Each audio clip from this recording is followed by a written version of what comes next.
Good morning, everyone. My name is Kristen Mackey, and I'm the administrator for vocational rehabilitation, and I'm part of the Division of Employment and Rehabilitation Services within the Department of Economic Security. So a lot of rambling words there, but I wanted to just say really quickly, welcome to everyone.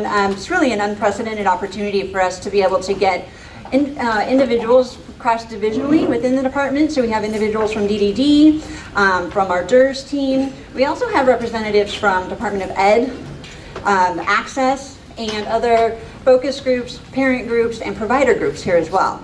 So quickly wanted just to say thank you to ADDPC and ASTAP for putting this together and helping us coordinate this, the steering committee members also putting this together. A few housekeeping. We have restrooms are down the hall and to the left, and then further down the hall, and then the bathrooms are actually on the left. You'll pass by a vending area in there. It's a little snack room also. So I know there's wonderful opportunities in the back, but if anybody needs anything else, we do have a vending area back there.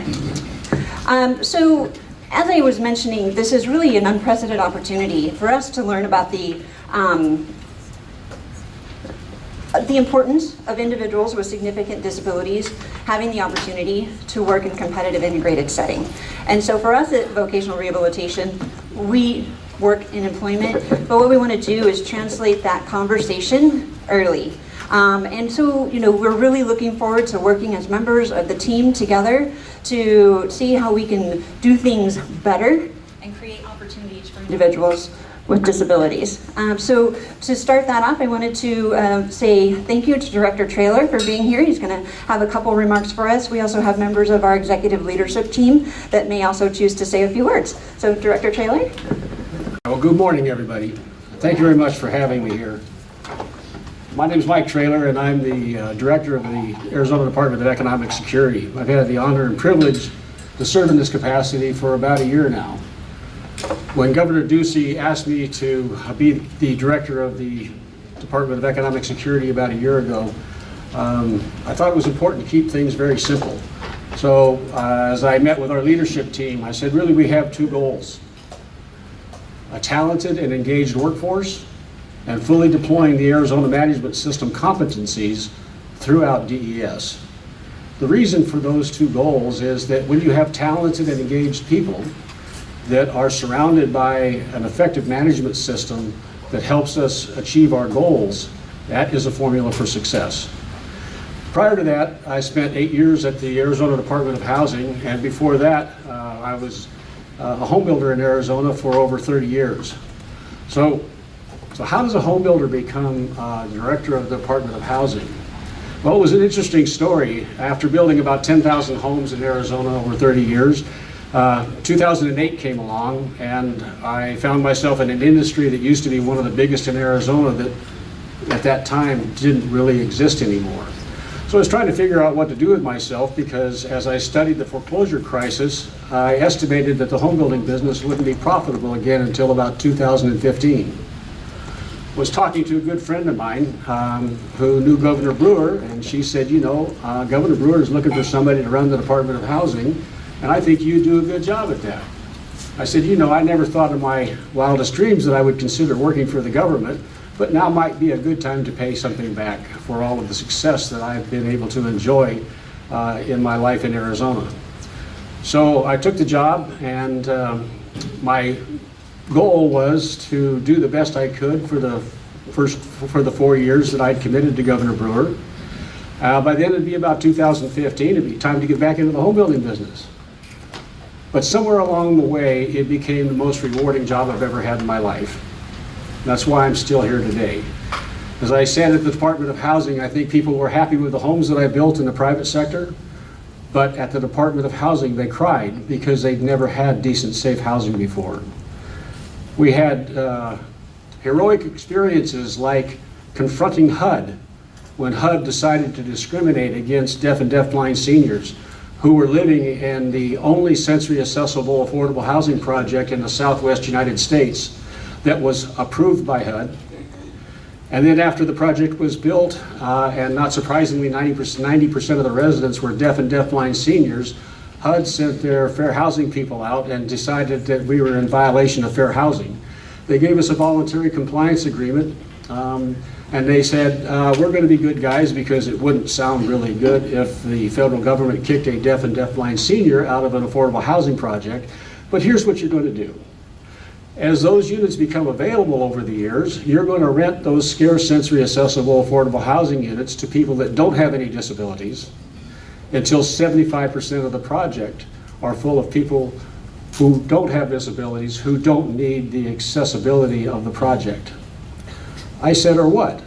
And they said, well, if you don't comply, we're going to start the process to pull the funding from the state of Arizona. Fortunately, I worked for Governor Brewer, and she gave me the authority to push back, which we did. I was amazed that it took as much as it did. I learned quickly that the thing that HUD hates the most is political pressure and news articles. So I called a friend of mine at the New York Times and I said, hey, I think I've got a story for you. And they wrote a great story in the New York Times, and they talked about how people that don't have disabilities have all the housing choices that they could want, but people with disabilities have very limited choices, and because of the actions of HUD, it's further limiting choices, housing choices for people with disabilities. That didn't work, so we then had another article written in the Arizona Republic, and we had our congressmen and our senators banging on HUD's door.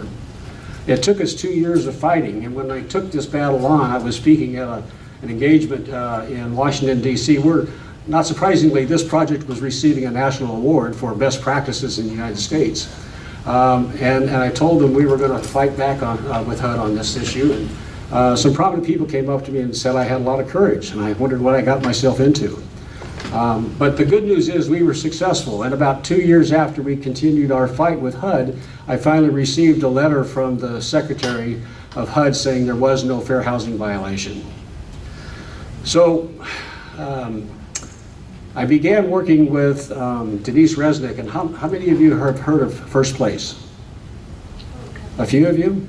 So about 7 years ago, Denise and I and Sark started working on this concept for First Place. And the idea was that people with autism could be live much more independently and be much more productive if we just had a better way of helping them develop those skills. And that's really what we're talking about today. When we started that conversation, I told Denise, I said, you know, with all my building background, I'm pretty confident that with a good architect, we can design the right project. The thing that I'm very naive and not knowledgeable about are how to put together the services and the training programs and all the things, all the important things outside the physical plant of the building. We started to define who we were targeting for this effort. And it wasn't the easiest to serve, like we have done in the past, I think, in our communities. We started defining who was the hardest we could serve. So we started defining that by, well, they couldn't be self-injurious, they couldn't be injurious to other people, had to be able to go to the bathroom by themselves. But those were pretty much the basic requirements, because we were trying to dig deep into people that had severe disabilities and see how well we could do to provide a living learning environment so that they could make progress in their lives. We did a lot of research. We flew to Taft, California. That's a little town outside of Bakersfield. And surprisingly, it had one of the most progressive programs for people with autism. 2-year program at the college. First year you lived on site, second year you lived in a home with other people in your class and living more independently, and then you graduated. The story that I'd like to tell you is that when we went to one of the homes and talked to some of the residents, this bright young lady who's on the autism spectrum was talking to her professor who was with me, and I'll never forget her smiling and saying, you know, my parents never thought that I would live independently, but look at me now. When I hear those kinds of words coming out of somebody that has disabilities, I know that we've achieved something. The interesting correlation to that is that we then flew to San Jose to look at an affordable housing project that was on the light rail, and the unit that they showed us happened to be a unit with somebody that was on the autism spectrum. And as we met that young man, as he was preparing to go to the light rail to go to his job, he mentioned that he had recently graduated from Taft College. So we came back to Phoenix and we started working, and we developed 29 Palms, which is a fairly small, about 26 unit apartment complex over in East Phoenix. And to not get into another battle with HUD, we decided to co-locate seniors with young adults with autism. And it worked out better than any of us had ever expected, because the young adults with autism were supported by the seniors on the project, and the seniors on the project had a sense of purpose because they were assisting the people with autism. They formed some great relationships, and in one event that we had there, I was talking to one of the seniors, and I said, so how's this working for you? And he said, oh, are you kidding me? He says, this one right here, he comes to my door every morning and bangs on the door and starts singing me a song. He said, what's not to like about this? We talk politics, we have lots of social events, and we just have a great time together. So a wonderful success.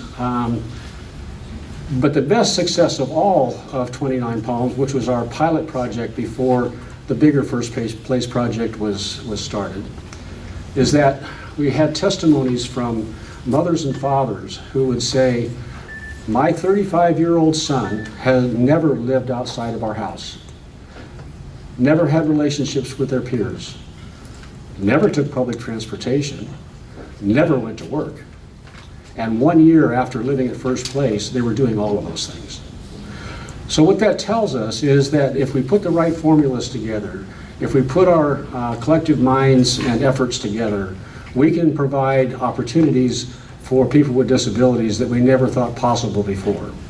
So I want to thank every one of you for the hard work that you do and the good work that you do, and I want to encourage you to keep striving and keep reaching for a vision maybe that nobody else has seen before, because there's plenty of opportunity for people with disabilities. We're working with a lot of providers around the state to improve employment opportunities for people with disabilities.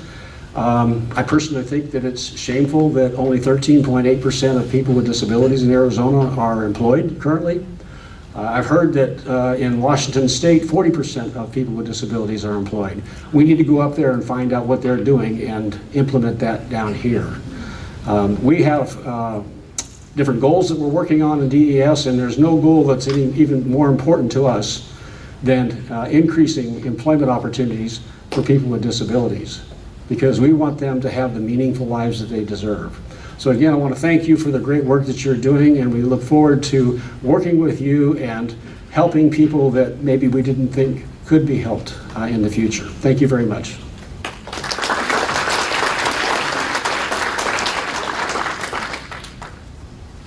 Good morning, everyone. Can you guys hear me okay?